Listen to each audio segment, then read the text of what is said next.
Hi, it's after 12 o'clock, so that makes it Thursday, October 16th, 2014.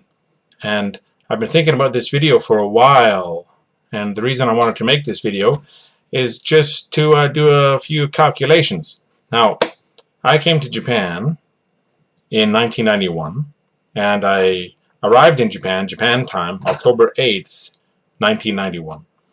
My birthday is September 30th, so that was, a little more than 2 weeks ago. So when I came to Japan, I was 23 years old plus 8 days. And now it's October 16th, 2014, which means I've been in Japan 23 years, 8 days. So right now it's clicked over to October 16th, so this is kind of my 50-50 day. I'll wake up in the morning and it'll feel just like a normal day, I'm sure, but in the back of my mind I'll be aware of something. And then throughout the day I'll work as usual. It'll feel just like a normal day. I'll come home just like a normal night. I'll go to bed just like a normal night. But I'll be aware of something. And then in the morning on Friday, October 17th, when I wake up, I will have started living in Japan longer than I lived in Canada. So 23 years, 8 days in Canada, 23 years, 8 days in Japan when I wake up in the morning.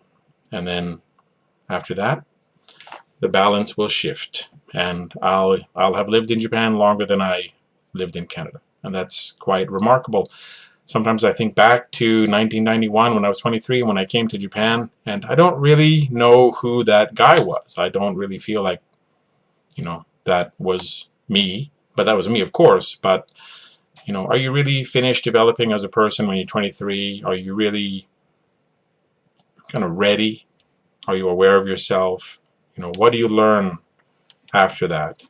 It never really stops. So I'll probably spend the rest of this year reminiscing, feeling nostalgic, trying to recall the events that happened during my time so far in Japan. And I might make a few more videos just of little events, little milestones, little occurrences that happened since I've been here.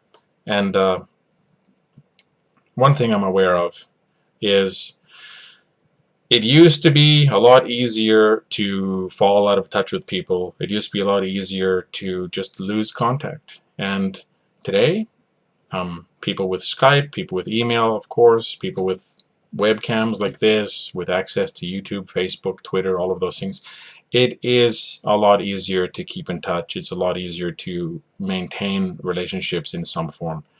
But it was really hard when I first came to Japan. I didn't have a phone my first few months in Japan, and it was hard to get a hold of one. When back then, 1990s, and I'll probably explain that in a future video. No internet, no email, nothing like that. I'd have to go out after 12 a.m. because of the time difference to Canada, walk down the street, use a payphone at night, and hopefully someone would be home to pick up my call. But no one could call me at all, period, until I finally got a phone. And just little adjustments like that, writing letters and sending them, knowing that it would take about a week to even get to the recipient, and at least a week to get a response back if they answered right away. So that delay and that feeling of waiting and checking the mailbox, every day, and feeling excited because there was a letter in it. All of those little things are different now. And for anyone who grew up after the 90s, grew up in the 80s, or rather born in the 80s, and grew up with the internet all around you,